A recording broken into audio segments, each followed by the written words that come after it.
নমস্কার, সোমালিয়াস ক্রিয়েশনে আপনাদের সবাইকে স্বাগত জানাই।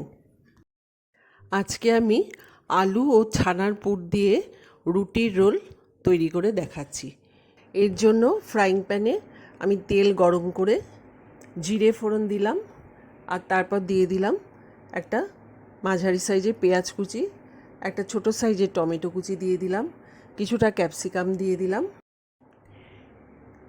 এবার দিয়ে দেব গ্রেট করে রাখা গাজর।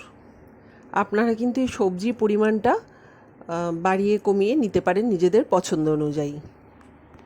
সমস্ত কিছু নাড়াচাড়া করে নিয়ে আমি পরিমাণ মতো এতে নুন দিয়ে দিলাম। নুনটা দিয়ে আবারও সব একসাথে মিশিয়ে নিচ্ছি। এই রেসিপিটি কিন্তু আপনারা সকালে ব্রেকফাস্টে করে দিতে পারেন বা বাচ্চাদের টিফিনেও বানিয়ে দিতে পারেন। এবার দিয়ে দিলাম আমি ছানা। 250 ml দুধ আমি কাটিয়ে ছানা করে নিয়েছি, সেই ছানাটা কিন্তু আমি দিয়ে দিলাম।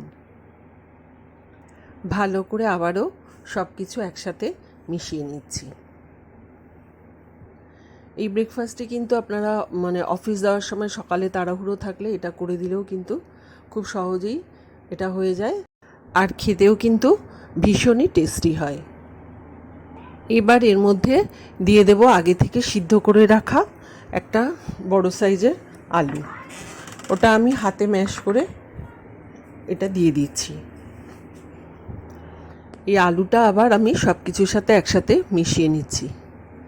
খুব ভালোভাবে সমস্ত সবজির সাথে আলুটা মিশিয়ে নিয়ে আমি আবারও একটু নুন দিয়ে দেব। আগেও দিয়েছিলাম, এবার আবারও একটু দিয়ে দিলাম। এটা আপনারা একটু টেস্ট করে দেবেন। এখন এর মধ্যে আমি দিয়ে দেব একটু আমচুর পাউডার, যাতে একটু সামান্য টকটক ভাবটা আসে, তাহলে খেতে কিন্তু ভালো লাগবে। আপনারা আমচুর পাউডারের পরিবর্তে লেবুর রসও দিতে পারেন। আর দিয়ে দেব সয়া সস। সয়া সসটা দিয়ে আবারও খুব ভালো করে মিশিয়ে নিলাম। আমার পুর কিন্তু তৈরি হয়ে গেছে।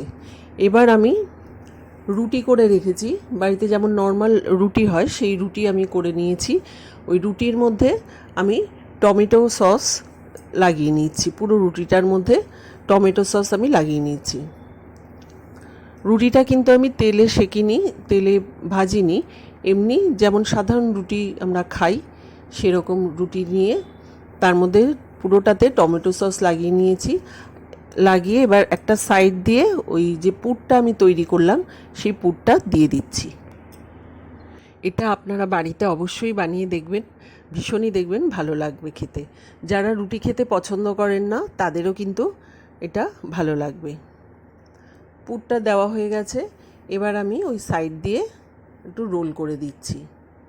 দেখুন, আস্তে আস্তে চেপে চেপে আমি রোলটা করে নিচ্ছি। ব্যাস হয়ে গেল। এইভাবে কিন্তু আমি আরেকটা রুটির মধ্যে পুর দিয়ে আমি আরেকটা রোল তৈরি করে নিচ্ছি। ভীষণই হেলদি এই রেসিপিটি, আপনারা অবশ্যই বাড়িতে একবার ট্রাই করবেন। আর যদি ভালো লাগে তাহলে একটা শেয়ার করবেন এবং লাইক করবেন। আর আমার চ্যানেল সোমালিয়াস ক্রিয়েশনকে সাবস্ক্রাইব করার জন্য অনুরোধ রইল। আমি একটু কাঁচা লঙ্কাও দিয়ে দিচ্ছি এর মধ্যে। ঝালটা আপনারা যে যেরকম পছন্দ করেন সেই অনুযায়ী ঝালটা আপনারা দেবেন। এই রুটিটাকেও আমি রোল করে নিচ্ছি। এভাবে চেপে চেপে রোলটা আমি করে নিচ্ছি। এটা আপনারা ব্রেকফাস্টেও খেতে পারেন, ডিনারেও খেতে পারেন, যেটা খুশি, বা টিফিনে স্কুলে বাচ্চাদেরও দিতে পারেন। দেখুন, আমার কিন্তু আটা দিয়ে হেলদি একটা ব্রেকফাস্ট তৈরি হয়ে গেছে। পেছনটায় আমি কাগজ দিয়ে মুড়িয়ে দিয়েছি যাতে পুরগুলো বেরিয়ে না আসে। আপনারা অবশ্যই বাড়িতে করে দেখবেন এবং কেমন লাগলো আমাকে জানাবেন কমেন্টের মাধ্যমে। আমার চ্যানেল সোমালিয়াস ক্রিয়েশনকে অবশ্যই সাবস্ক্রাইব করার জন্য অনুরোধ রইল। সবাই ভালো থাকবেন, সুস্থ থাকবেন। নমস্কার।